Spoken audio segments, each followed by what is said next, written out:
Welcome into the Paul Farrington Show. Paul joined by Jack Weinberger and Robert Ziggy Ziegler at the University of Virginia. And after, multiple weeks now of getting ready for our big NFC North show, it's finally here. It's finally here. I've been amped for this. Yeah. Well, I mean, as a Steeler fan, you are naturally the most amped up for the NFC North. I mean, as a North guy, I feel the allegiance. You are a North guy. Please remember to like, comment, and subscribe to the channel. We are trying to get to 10,000 by the NFL draft, which is coming up really quick right now. The combine this past weekend, it's crazy how fast the cycle goes through the NFL. We have free agency starting in a week and a half now at this point. Really a week from when free agents become officially free agents. A lot of news is going to be breaking over the next couple weeks in the NFL. We'll probably have some instant reactions of our own. And we could start off, we've been going in order from first place to last in the division, but it seems that there's more pressing news related to other teams in the NFC North. So we'll start with Ziggy, your and I's Minnesota Vikings, who, day by day, Kirk Cousins is seeming more likely to move on somewhere else. The Atlanta Falcons, we were talking, Mike Florio put out a piece saying that Kirk Cousins might be moving his family to Atlanta. That could be a sign. That's not even what Florio said. Yeah. Florio said Kirk Cousins is exploring the option of moving his family to Atlanta. Yeah, so the possibility that he could go to the Falcons is completely there, as it's been the entire time. I saw that too. It's the possibility. It's like, of course he is. Because Florio's a hack, right? Everyone knows this. He's a Viking But it is fan. the case that there really is. The Falcons are making a serious run at Kirk Cousins. And if I'm Kirk Cousins, I think he has to think about it. Yeah, and it's arguably the biggest story of the offseason, or the biggest domino to fall is where will Kirk Cousins end up? Sports Illustrated even started a Kirk Cousins tracker. I found that today, trying to find out where Kirk will go. I mean, Kirk Cousins, if he winds up down in Atlanta, to me, the Falcons are the obvious favorite in the NFC South next year. Oh, yeah. With Kirk Cousins, for sure. Well, that's part of the reason that Arthur Blank wants to go all in on it. And on the McAfee show today, Adam Schefter was on.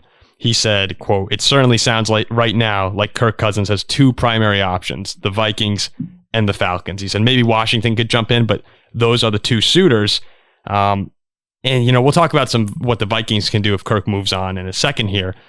But when it does come to Kirk Cousins, and tell me if you guys disagree with this, from the Vikings standpoint on Kirk, we know that O'Connell wants him back, and we know that Kwesi wants him back at the right price. So that was something they made very clear at the NFL Combine. But all Vikings fans should sit back and ask themselves, what path best allows us to win a Super Bowl realistically? And it doesn't matter if you find Kirk to be a nice guy. Like, I love Kirk Cousins. He's on my Mount Rushmore of favorite Kirk's athletes. Great, yeah. But when I sit back and think, what realistically can get the Vikings a Super Bowl faster? To me, it would probably be moving on from Kirk and trying to find your franchise guy. Would you guys agree with that? The last time the Vikings had Kirk healthy for a full season, they had 13 wins? They did. And they looked really good last year with him. With Kirk Cousins and Justin Jefferson and Jordan Addison, you don't think this team in the NFC can be a top 3 seed next year? It's a tough division with with Jordan Love and the Packers coming on, the Lions. Like, there's no guarantee that. Yeah, but a healthy Kirk, I might take Minnesota to win the division. Oh, they certainly can. But the question is to win the Super Bowl, and you have to go over a lot of hurdles. There's a lot of ifs. But to win the Super Bowl, you first have to make the playoffs. And if the Vikings draft a rookie quarterback, it's very unlikely to make the playoffs in year one. Everyone gets older, defensive players, offensive players. Year two, if things are going right, the rookie quarterback maybe makes the playoff, maybe wins one playoff game. Then year three, you're hoping they take that next step forward. In year four, you're finally ready to really compete. Now, there are counterexamples, right? Like CJ Stroud won a playoff game this year. Mm-hmm. Joe Burrow took the Bengals to the Super Bowl in a second year, but you need a lot of things to go right. Even if you hit on the rookie quarterback, and even if they're pretty good, there's no guarantee them being as good as Kirk Cousins is right now in 3 years would be a huge success. So Ziggy, you want to bring back Kirk? If you're asking what makes the Vikings most likely to win games over the next few seasons, you got to bring Kirk back. Not win games, win the Super Bowl. Yeah, to win the Super Bowl. No, look. It's Kirk.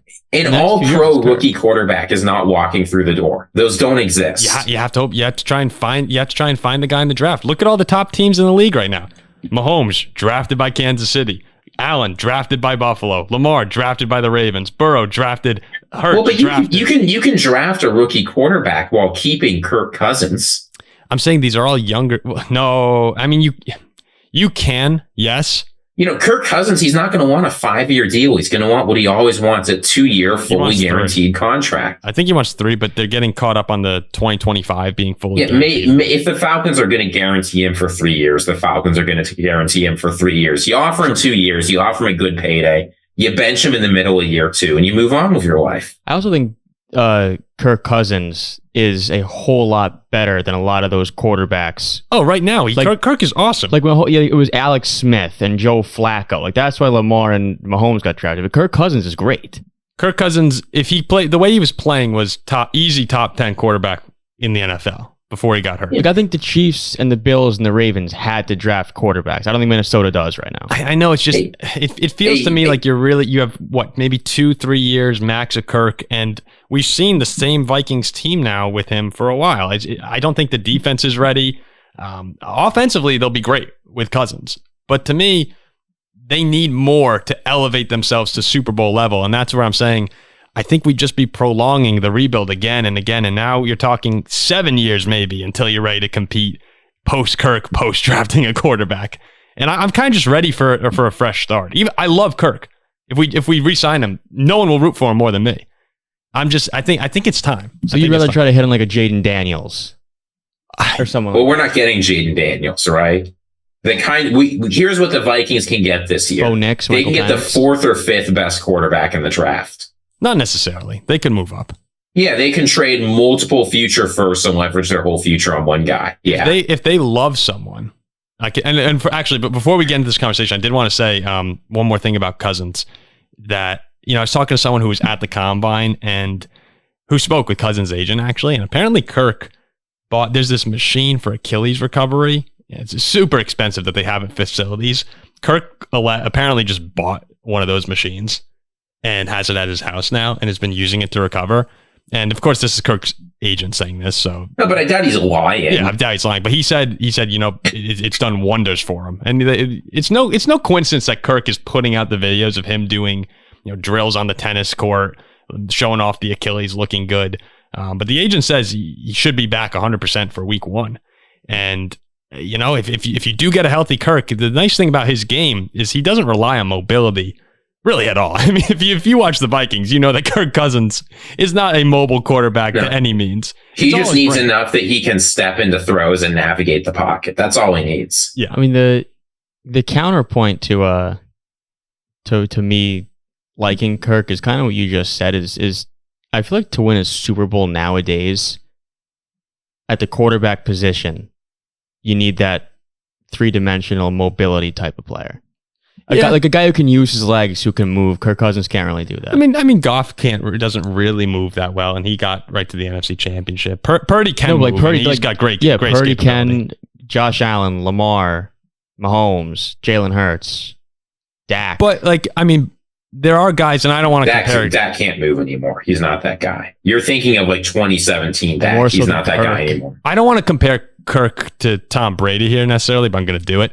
Like guys like Brady and Peyton Manning, they've won Super Bowls, but also that's the old game. They almost had second peaks where they became just masters of the game. And I do think to some degree, Kirk Cousins is becoming sort of a master within the pocket and being able to read defenses. Still has a great arm, great accuracy. So the intriguing part, I know we're kind of all playing devil's advocate with our own brains right now, but the other intriguing part is, could Kirk Cousins be playing the best football of his career potentially, as long as his Achilles is okay? That is also on the table. And if that's on the table, the Vikings beat the 49ers pretty good without Justin Jefferson when he was healthy.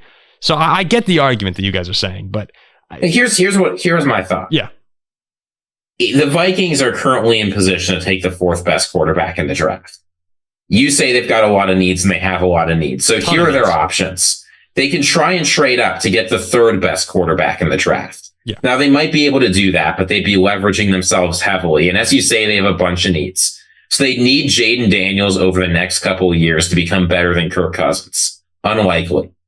They can draft the 4th or 5th best quarterback in the draft and keep Kirk around. That's fine. They could draft the 4th or 5th best quarterback and let Kirk walk. That's not fine. Or they can keep Kirk and use some of that draft capital to improve the things around him. I think he's got a few good years left. I think he's a very good player. I think it is unlikely, even if you can trade up, that you're getting a better quarterback than Kirk coming through the door. I don't see why there's a lot of urgency to blow things up. You've got so many good players right now. We could bring Danielle Hunter back. You'd have one of the best offenses in the NFL with a growing defense. I don't get it. Like, you don't think that, especially last year what we saw with Philly and them kind of collapsing, like, you don't think with a healthy Kirk, this team can win 11, 12 games, get a 3 He's the seed, third best quarterback in the NFC, Paul. I know. Look, we've seen the same Vikings team now for years. Like, I think that they're very good, but do I think they can beat I think the NFC, 49ers? Probably not. I think the NFC right now is kind of weak. The NFC, see, that's the thing. The Eagles' implosion and, Kelsey retiring, like, all the Philly's demise can be used as an argument where, all right, can the Vikings beat the Cowboys? Yeah. Can they beat the Rams? Yeah. Can they beat Detroit? Yeah. Can they beat Green Bay? Yeah. It's really San Francisco's the one team I look at and go, all right, there's a gap there. What they do last year. But they beat them. Minnesota with Kirk is one of the few teams who can beat San Francisco. Would you give them all the money? Like, how? Yeah, I think Ziggy, where would you stop with Kirk Cousins and money? Like, would you give him 45? Would you give him 50 million? It's hard to know exactly what numbers I'd stop at with Kirk. Again, it's so much of it depends on the contract, the guarantees, the length, all of that. You fully guarantee him? If I'm fully guaranteeing Kirk, I'm probably willing to go a little over 40 a year for 2 years. So, I think Kirk wants 45 to 50 fully guaranteed, and the Vikings, I'd imagine, he's not getting 3 years of 50 fully guaranteed. That's not on the market. What do you think most Vikings fans want to do? I think most Vikings fans... I want to hear their comments, obviously. I'd love to see the comments, because it really is... I think it's a polarizing topic amongst Vikings fans right now. I would say most Vikings fans would love to have Kirk back at a reasonable price. But the thing is, Kirk probably doesn't want a reasonable price. And Atlanta is going to give him whatever he wants, supposedly. That's what all reports are saying. We'll see. I mean, Kirk Cousins is the best negotiator in professional sports, right? Maybe ever. Legitimately, maybe ever. So if they can get him for a reasonable price, I'd love to bring in Kirk. And I would even consider drafting a quarterback and letting him do the Packers thing, which no one really does. There's just no patience.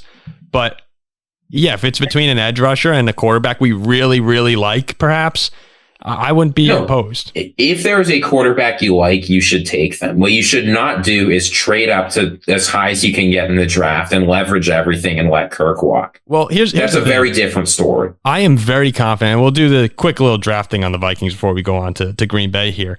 But I'm very confident if the Vikings were to move on from Kirk, let's say, or even if they don't, I think there's a good chance that JJ McCarthy is going to be their draft pick. You could go back and look. There was some Vikings reporter, and I think he tweeted out, it's very obvious when you look back over the past few months, the Vikings are infatuated with JJ McCarthy to some degree. The other guy that I think they really like is Jayden Daniels, who they've been apparently looking at a lot recently. Jayden Daniels, someone close to him said he was blown away by Kevin O'Connell in their one-on-one interview. That Daniels sat back after the interview, thought, whoa, like, this guy's legit, talking about Kevin O'Connell. And McCarthy also had a great interview. Penix interviewed with the Vikings and really liked them.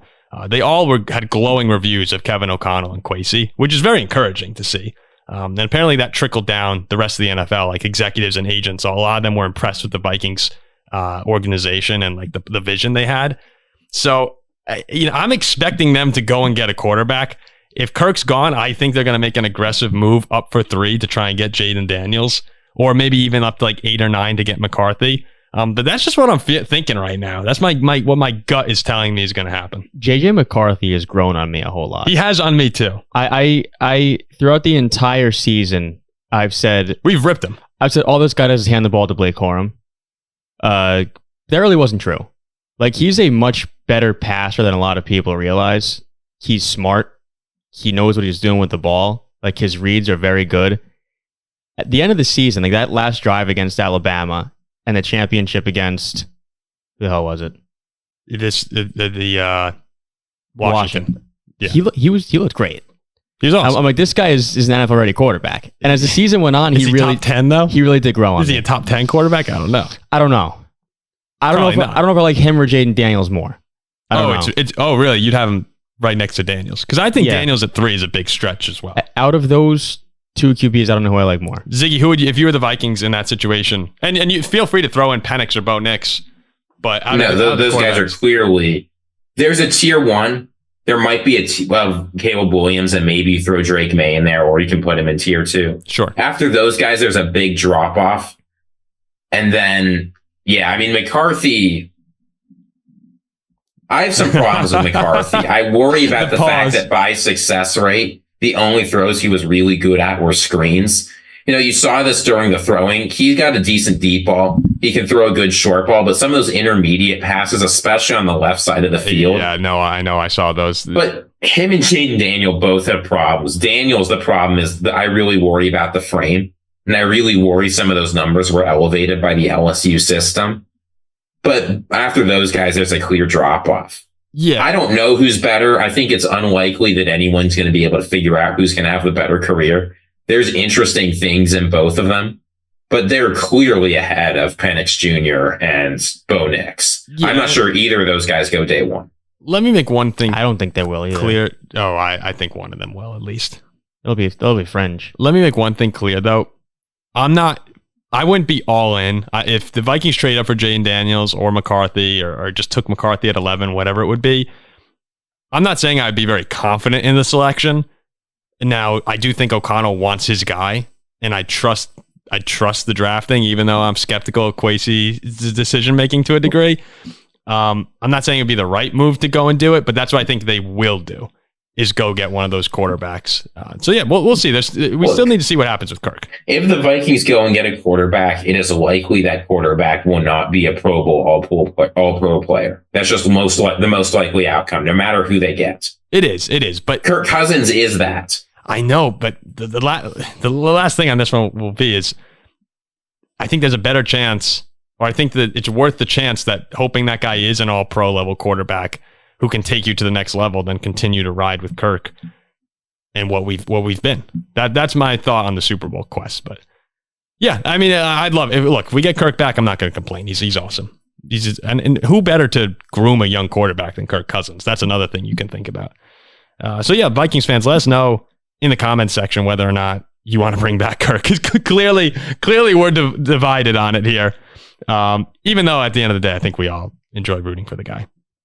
Okay, let's move on to the Packers here. Talk a little bit about Green Bay. And Ziggy, Let's get some subs up, baby. Let's get some subs get up. the subs up. Down to the real talk. Ziggy has a great free agent acquisition for Green Bay to go after during this segment, so stick around for it. The Packers, I came into this season extremely excited for the NFL, and I was thinking to myself, all right, the Vikings looked pretty good. We were 13-4 last year, bad game against the Giants, but defense could be fixed with Flores. Detroit, hopefully that end of season run was a fluke. Wound up not being the case. The Bears, I think they'll be very mediocre with Justin Fields and kind of stuck in that purgatory. That was the case. Panthers went rogue, gave them the first round pick. Now they're getting Caleb Williams. Another horrible outcome. But by far the worst one this season was thinking that Green Bay would go into this quarterback hell, be stuck where we've been stuck for a long time. Not with Kirk, but before that, just Tavares Jackson, trying to think, Christian Ponder. It was brutal. I mean, Teddy was good, but got hurt. It's just an endless slate of quarterback misery. And I envisioned that for the Packers, and I smiled. And I'm not sure I envisioned endless like us, but I envisioned one. Oh, at least one or two. I thought just Love would one stink. Well, and I thought he'd be horrible. a few weeks in, other than the Bears game, you're thinking to yourself, all right, here we go. Like this is it. This is the dream. Like, this is Jordan Love. He stinks. That's what I thought it would be. Oh, it was so good. It was so good. And then something terrible happened. Something absolutely terrible happened. A 9-game stretch of 71% completion percentage, 2,422 yards, 21 touchdowns, 1 interception, a 116.6 passer rating.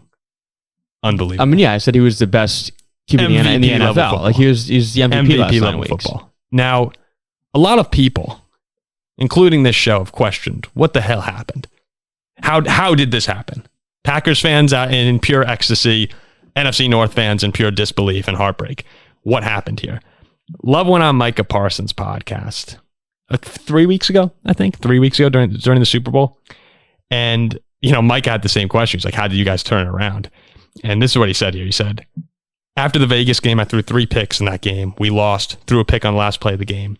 After that game, I was like, man, I feel like I'm hesitating out there. I would see stuff I'm processing. I'd see it and hesitate to throw. And after that game, I thought, man, who cares? I got to trust myself.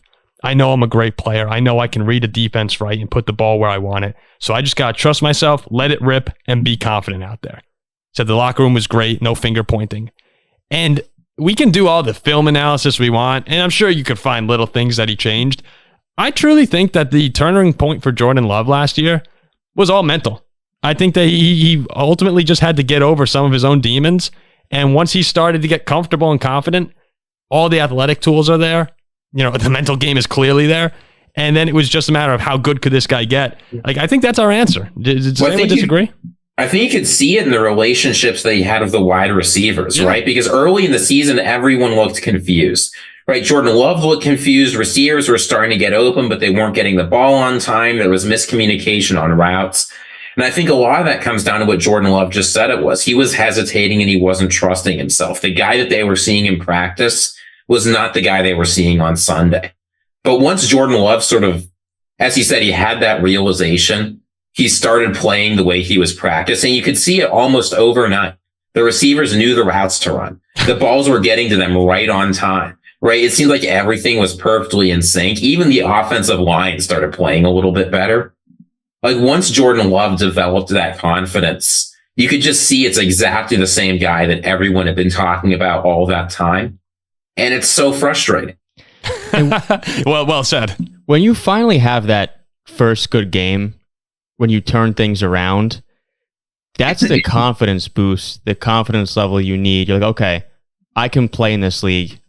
Why can't I do this week after week after week? And that's what he did. I also think a huge part of that quote was when he said no finger pointing. Everyone seemed to, they were patient. They trusted each other. They were young. We're in this together. We're going to improve together. That's exactly what happened. Part of that too, that I think was very beneficial for Jordan Love is that offense was so young. Ziggy, you mentioned the receivers sort of figured it out themselves as well. If you have, not that Devontae Adams is a diva to this level or anything, or any of these guys, those old Packers were, but if you have some more established guys in the locker room, I wonder if there's a bit more of a like, all right, come on, we got to get this thing going. When you have such a young team like Green Bay had last year, a lot of it's just like, all right, we're figuring this out together. Like we're all kind of improving at the same time together. Here. Let's trust each other. I think that was the perfect environment. Like it really was just the perfect storm for this to happen. You don't have the demanding veterans who need to win now, but you also have a culture where it's expected that we're going to win. So it's not like the Panthers this year, where it's just like they're in a death spiral and no one thinks they're ever going to turn it around. There's a belief that like we're the Green Bay freaking Packers, right? We will eventually win football games. We will eventually go to the playoffs. We will eventually win playoff games this year. We just have to figure out how to do it because we're the team of destiny every single freaking year. I mean, you wonder if a Stephon Diggs or Antonio Brown was on this team. Oh, it's over. If it's a worse trade request situation. midseason. Oh yeah. Love throws that pick against the Raiders and Diggs is throwing his helmet on the sideline. Yeah, it's weird because Diggs seems like a great teammate and then has these outbursts. But yeah, guys like that, you wonder if there's talk in the locker room or even a coach who's a little more prone to outbursts than like if Dable, I'm thinking Dable exploding on Daniel Jones. It was kind of just the perfect environment to foster a young quarterback with all the talent in the world, just not there mentally.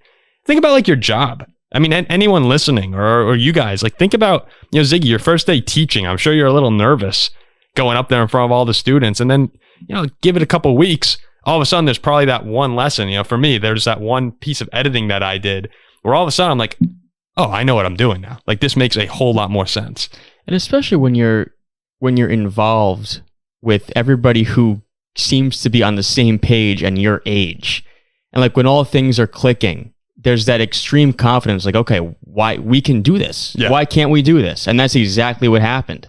They got hotter week after week after week. The confidence And you have through Tom the roof. Clements. What do you say, Ziggy? And you have Tom Clements. Yeah, and you have Tom. Yeah, that helps. Again, perfect storm. But this is what really scares me about the Jordan Love thing. I don't think is a fluke. There's that's a question that some people. It doesn't seem to be a huge question, but there are people who are wondering.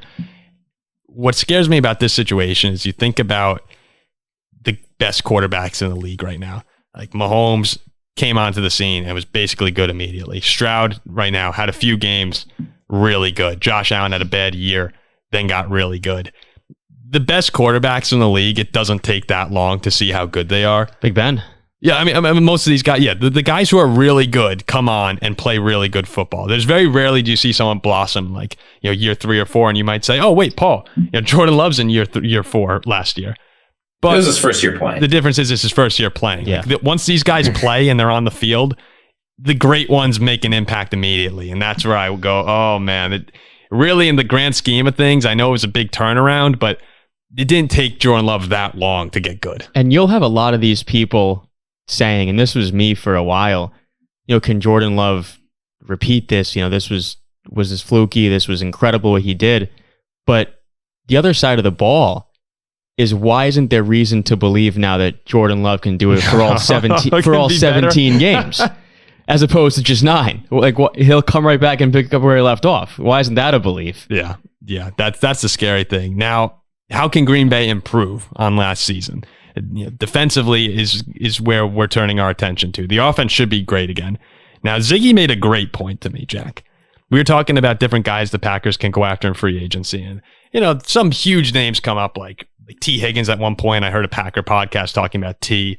Maybe go and try and trade for him. It's probably not going to happen, but we're trying to focus on defense here. And what's the main position that all Packers fans are paying attention to this offseason? Safety. They're trying to figure out who can be the safety, who can be used in the Halfley system, where that safety position is also important. And Ziggy, who was the name that you said to me was the perfect fit for the Packer defense? This is a player who I've been high on since they were in the draft. I'm sure you remember that, Paul. And of course, it's not a player that a lot of people are talking about, or at least is not getting as much attention as I think they could. I think Kyle Duggar out of New England is the perfect fit for this Packers defense. And I'll tell you why. If you listen to what Halfley was saying they want in a safety, here's what they want. They want someone who's flexible, who can play safety, who can play like nickel corner, someone who can be moved around quite a bit. All right, well, Kyle Duggar played 9 games at nickel corner last year. All right, we need someone who's a leader who can communicate, right? The defense, a lot of times they looked out of sorts last year. Defensive guy for New England. He was the person on the field transmitting the play calls to everyone, making sure they got in order. You say, oh, well, is he going to be available? Can he get franchise tagged? He's not getting franchise tagged because the Patriots need to use their franchise tag on their tackle, Michael Onwenu. So it's the perfect storm for a guy who fits the system. They want to play a lot of those cover one. They don't want to do the too high shell thing, right? They like playing a lot of cover one. He played a lot of cover one in New England. That's what Belichick does. So he fits the scheme.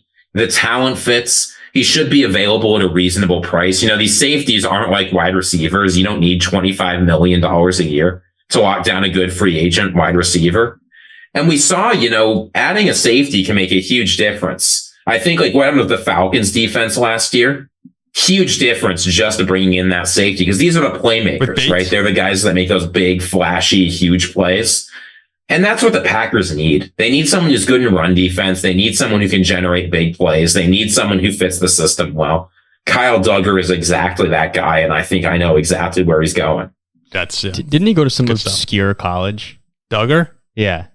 I can't remember. He's he went to Leon Renard. Yeah, what is that, Division 3? I think it was D2, but yeah. I remember he was drafted with a pass, round 2. I don't know, Lenore Ryan, it's not a huge school, right? He's probably their most successful player. Yeah, that's such a Patriots pick. A lot of Packers fans also might have no idea who this guy is. This guy kind of flies under the radar. He's one of the better safeties in football, but I wouldn't be surprised if a lot of people listening have no idea who this guy is. But you go out and make this move.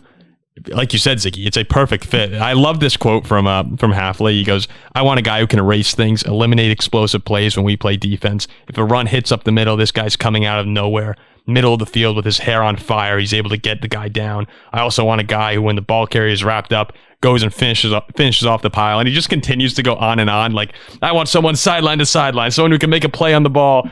And the article that I'm reading, he goes, you know, he kind of just wants a perfect safety, which doesn't exist. But when you read all these things, Kyle Duggar very much fits a lot of those traits as you just described. So kind of a perfect fit here to go around a defense where a lot of the pieces that Hafley wants are already in place.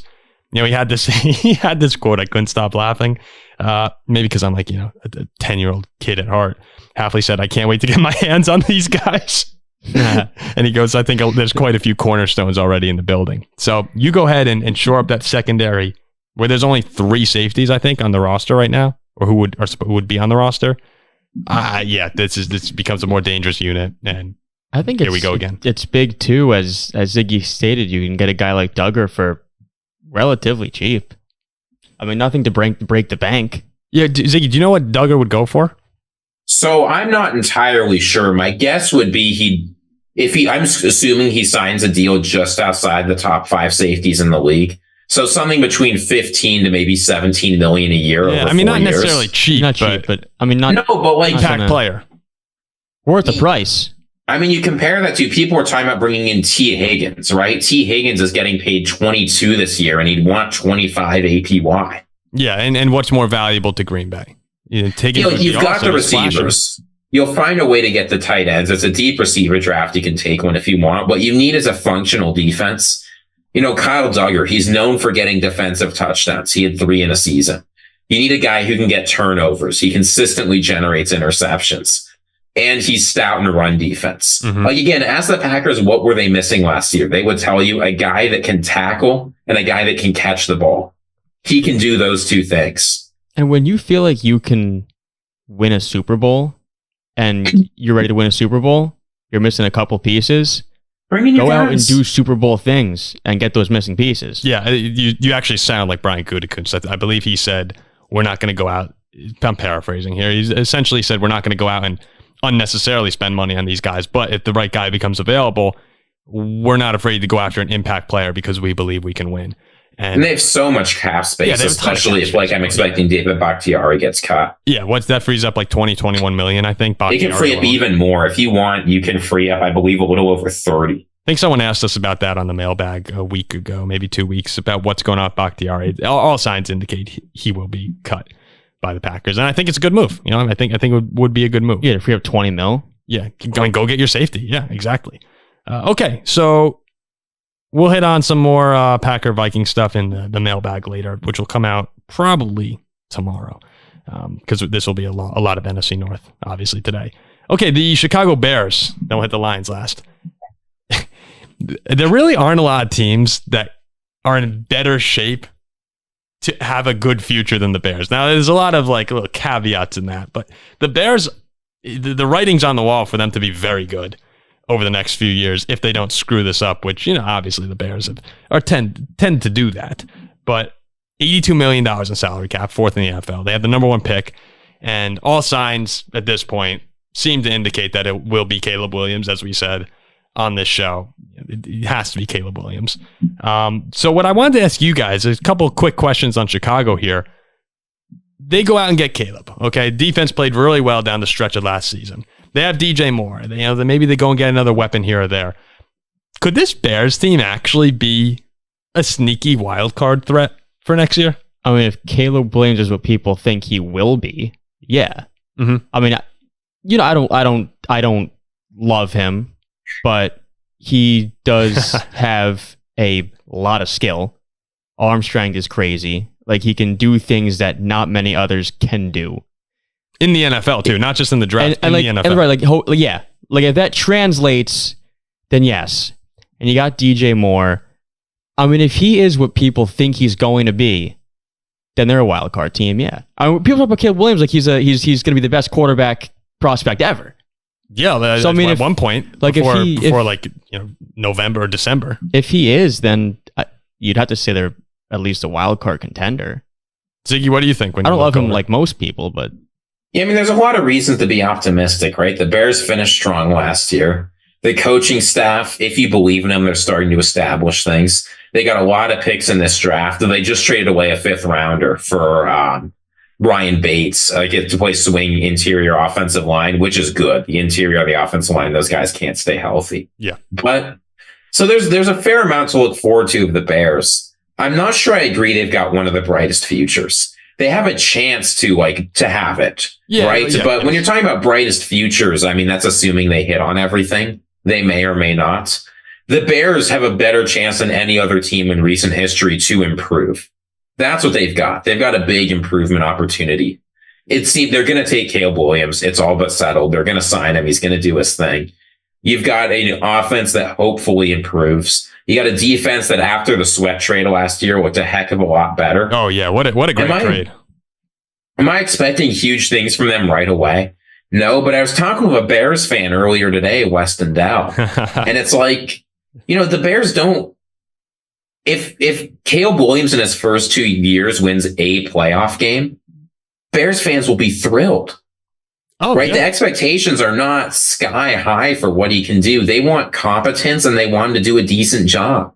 And I think that is well within reach for them.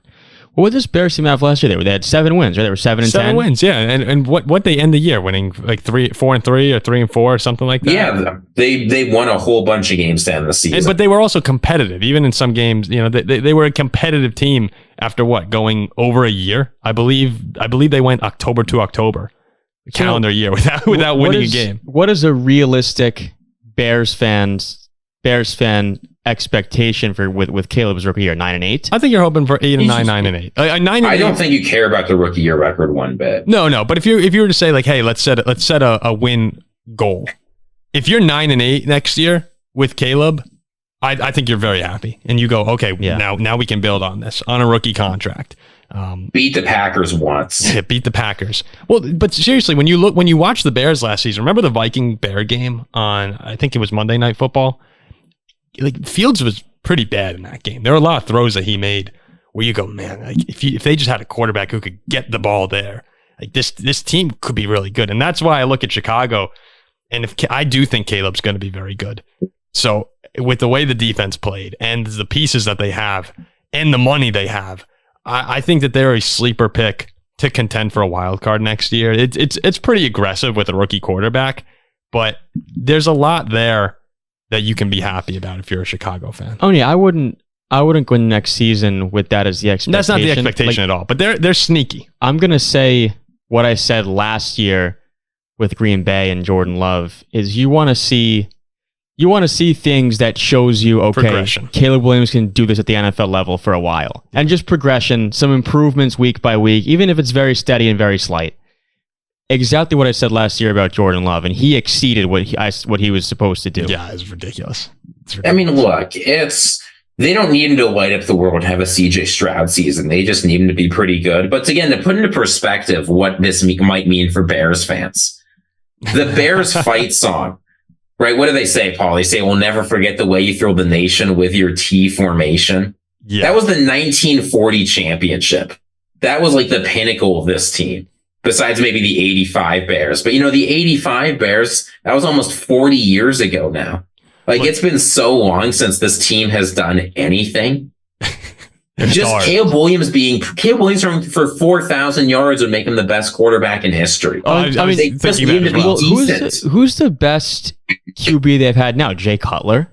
Sid Luckman is the best quarterback in Bears history. Yeah, look, if Caleb came out and is anything close to what people are hoping, Bears fans are going to be passing out in Soldier Field next year. They have no idea what they're watching. It's gonna look like a different sport. Knowing the Bears will suck. They'll be 3-14. Yeah, right. The generational prospect will come out and he'll just be like, man, he really stinks in the cold. And Fields will go to Pittsburgh and be 12-5. Yeah, exactly what will happen. I do think though that Chicago's a team where it's finally kind of fun to be a fan.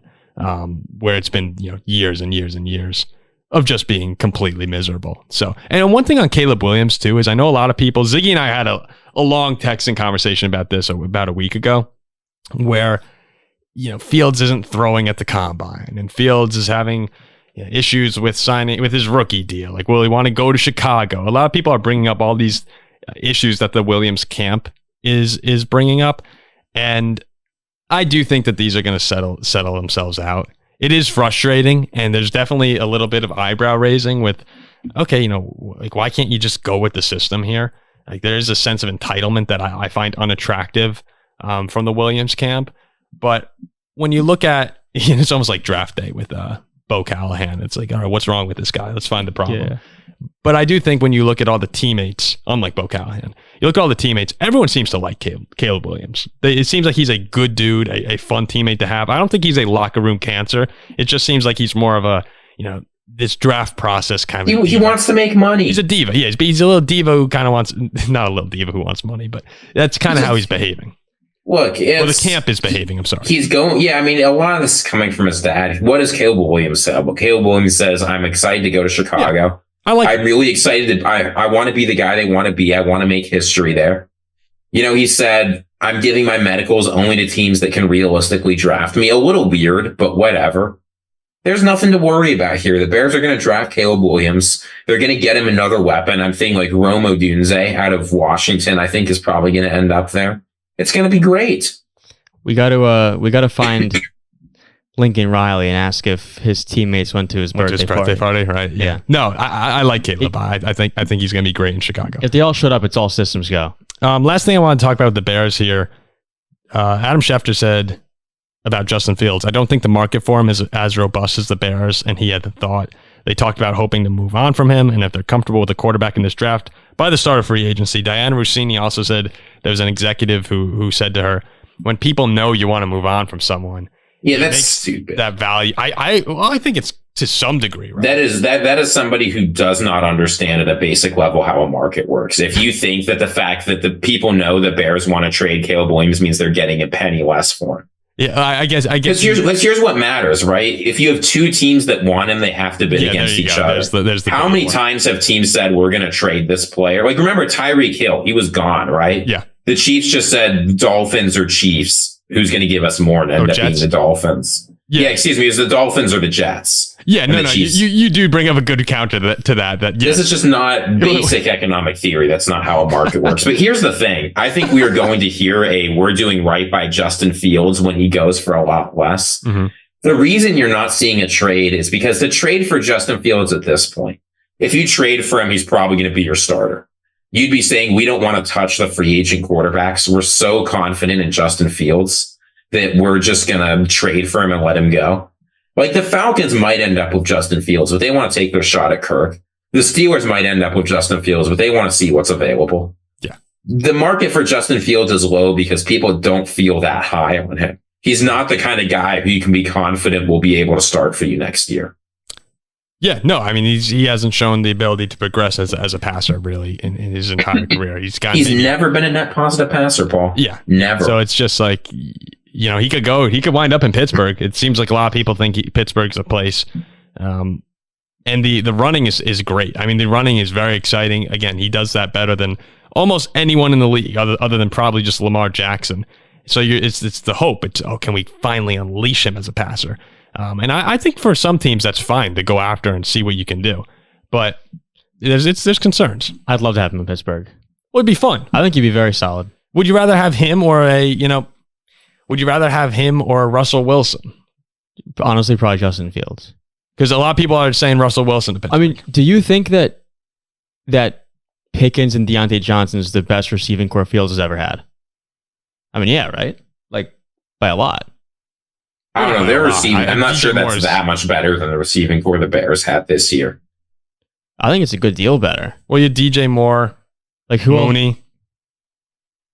Like Moore and Mooney versus. I don't think that's. No, the Steelers one is better, but how much better? I'm not sure. I guess not. I guess not a whole lot better. DJ Moore is a real player. But yeah, I mean, awesome. Like Russell Wilson, his best. It seems very clear. I get that he had a statistically good season last year, but he was not that exciting. He's not going to be your guy for too long. I'd rather have Fields. I'd rather roll the dice. He's at least going to be less of a pain in the rear. Oh yeah, he's like. Can you imagine one of our friends was asking, would I want the Vikings to sign Russell Wilson? It's like, there's a reason we didn't mention that in the Vikings segment. I don't want to think about it. No, and I have nothing against Russ as a person.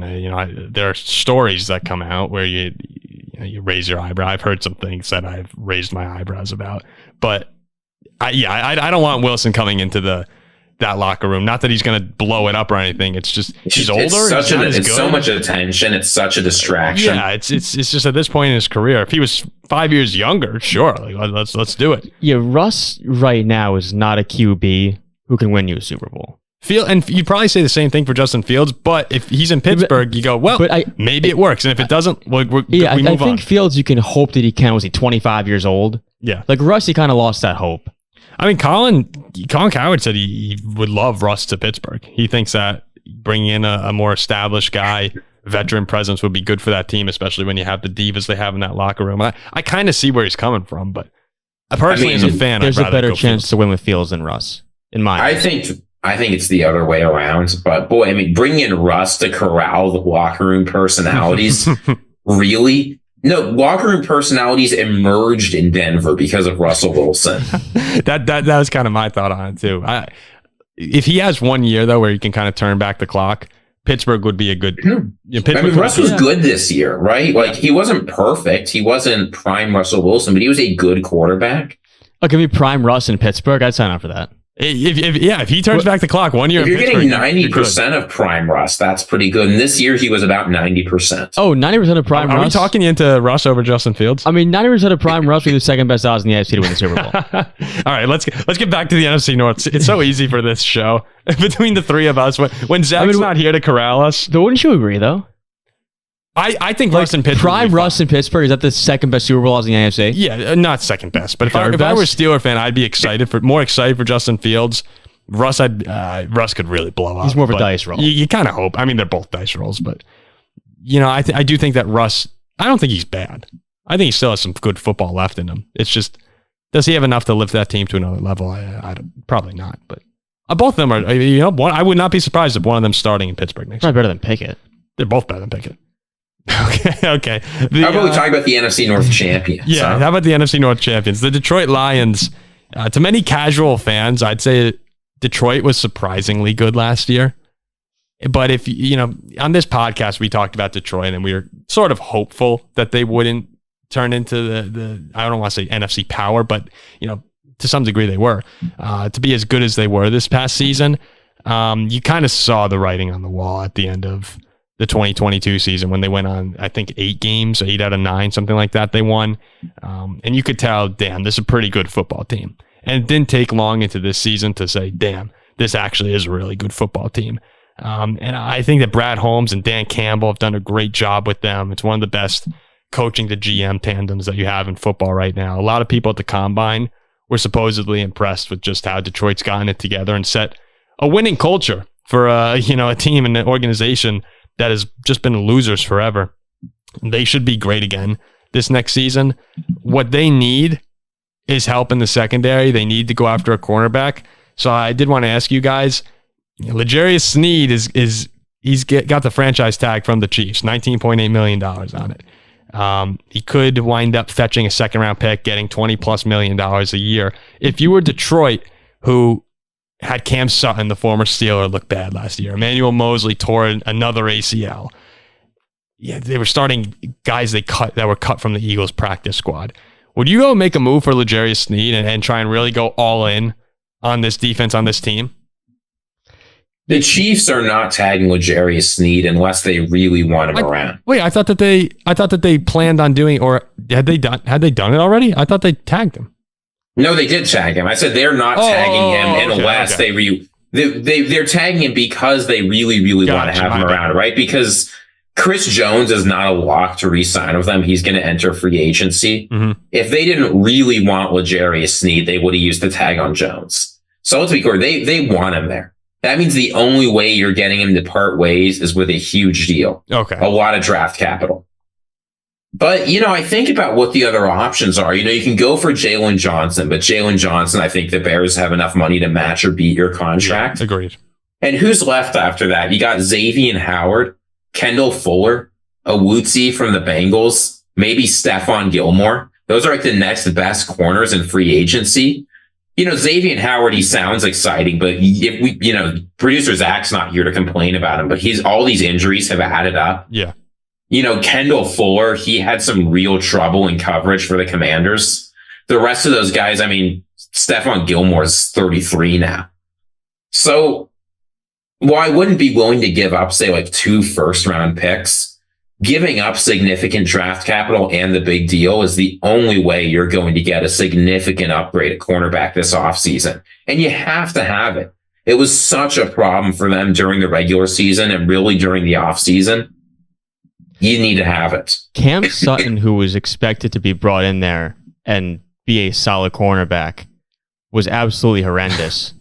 And this is a team who had a 17-point lead on the road in the NFC Championship game. They should have gone to the Super Bowl. Should have gone to the Super Bowl. At the end of the season, was probably the best team in the NFC.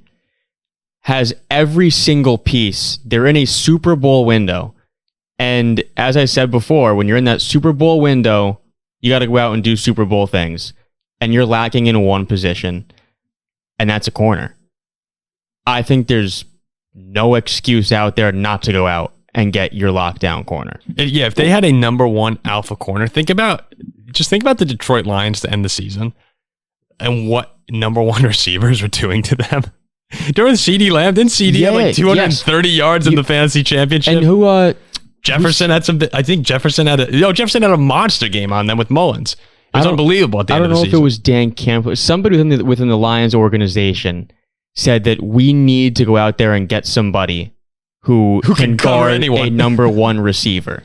No, they don't have that. All those top teams that they're going to be going against in the NFC, they have, most of them have that guy. There's CeeDee Lamb's there. AJ Brown is there. You have Debo there or Ayuk. There are great receivers in the NFC. A lot of times we get caught up in the AFC explosiveness, but there was a lot of good talent in the NFC. And when you're just missing that cornerback, or that's by far the biggest hole on that roster, I would be happy if I were a Lions fan if we went and traded and got L'Jarius Sneed. You have the cap. I know that I'm saying Sneed, but you have the cap, right? Yeah, they have like $60 million in cap space, and I get the draft capital hurts.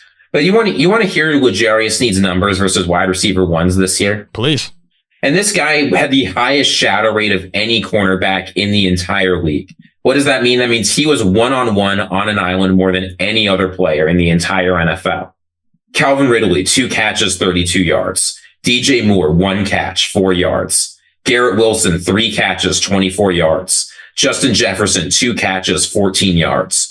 AJ Brown, 1 catch, 4 yards. Devontae Adams, 6 catches, 66 yards. Stephon Diggs, 1 catch, 3 yards. Jamar Chase, 2 catches, 27 yards. There are 3 or 4 top 5. There are 3 top 5 receivers in the entire NFL there. You might have you probably have 4 of the top 5 in the NFL. And he obliterated them. You have to get that guy if you can. Yeah, if you give the Lions right now probably the second best cornerback in football, they're going to be near impossible to beat. And the Chiefs, they're going to want to hold on to Snead if they can. But if the Lions are willing to offer draft capital, their strategy has always been develop the elite corner, trade him, get another one, because they have the time to do this. Yeah. They'll be willing to move on for Snead for decent draft capital. I think probably a second would get it done because they don't want to give him that huge deal. Well, that's what it seems to be. It would be a second. The Lions have the draft capital. They have the cap space. They have one obvious glaring need. You have to do this. And then Jared Goff and the offense, they're going to do just fine. You don't need to improve that. All right, so we're all on the same page here. Yeah. I did want to bring up this last topic on the show today here about Jared Goff. I read a funny article where Jared Goff chants have been breaking out at Detroit Red Wings games. I don't know if you saw that. That's just great. Periodically throughout the games. They love this guy. They love him. It's awesome.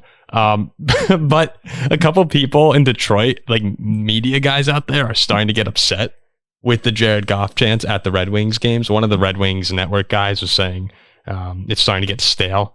And then Jim Costa from 97.1 The Ticket, he said, the Wings are in the playoffs and deserve their love, their own chants. Like, it seems that some guys are saying, like, all right, let's move on from Jared Goff at the game. I completely disagree. If you're the Detroit Lions fans, it was 30 years without winning a division or winning a playoff game, and this guy took you to the NFC Championship game. I'm chanting his name at every single sporting event in the Detroit area. Oh, and let's not forget Derek Lalonde, their head coach, said that he wants the Goff chance to continue because he thinks that gives them the energy the Lions had.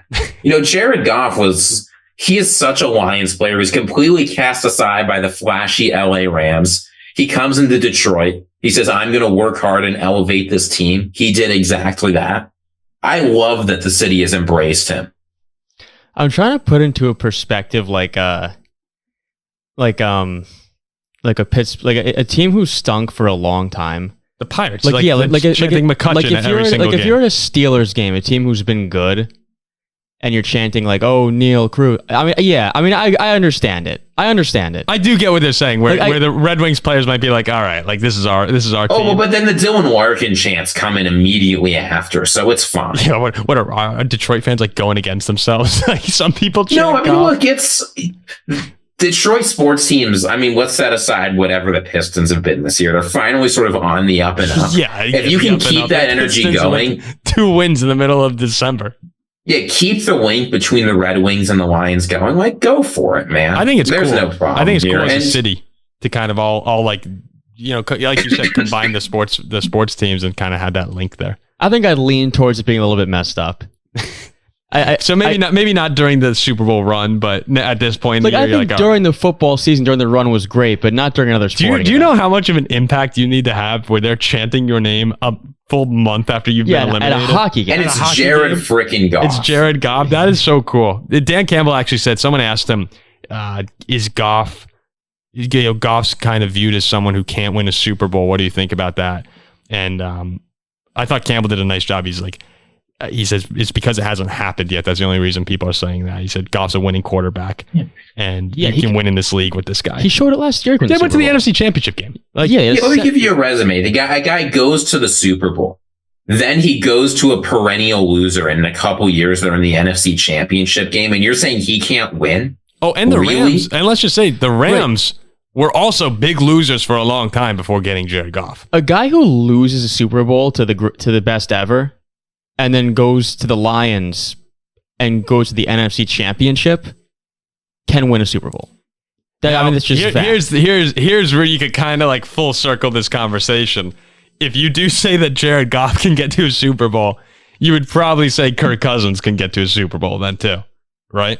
Well, I think if you put Kirk on the line, I think the Lions are better than the Vikings. Yeah, no, but like when you talk about quarterbacks who can win the Super Bowl, because there's this narrative going around, and I think I've actually bought into it to some degree, that unless you have one of those top guys, you're probably not going to win the Super Bowl. And, over the course of recent NFL history, that kind of tends to be the case. There are exceptions like the Nick Foles teams, but unless you have the guy, it seems like you can't win a Super Bowl. But it seems now that, if you say Jared Goff can win, there's a lot of quarterbacks who can win. I think a good handful of quarterbacks can win a Super Bowl in the right system, in the right spot. Like, I don't think Goff in Minnesota could win it. Mm-hmm. The elite quarterback, here's what they get you. They get you more room for mistake elsewhere. But the Lions offense is very good, and they're keeping Ben Johnson, right? So they're going to be able to run that back. And they've been consistently good once they figured it out. You've got a defense that hopefully improves, especially if they're able to get sneaked. You've got a fearless head coach who owns the locker room and consistently gets this team in positions to win games. I don't know. There's something about this team. The NFC North, I think, is going to be a real tough division next year. But the Lions won it this year. They can win it next year. And there's a lot of reason to be optimistic about what they can do. 100%. I agree with you, Eric. Like the great quarterbacks, they can take a mediocre team and win a Super Bowl. But then you have the guys like Goff, like Kirk Cousins, very, very good quarterbacks, but they need a better system around them.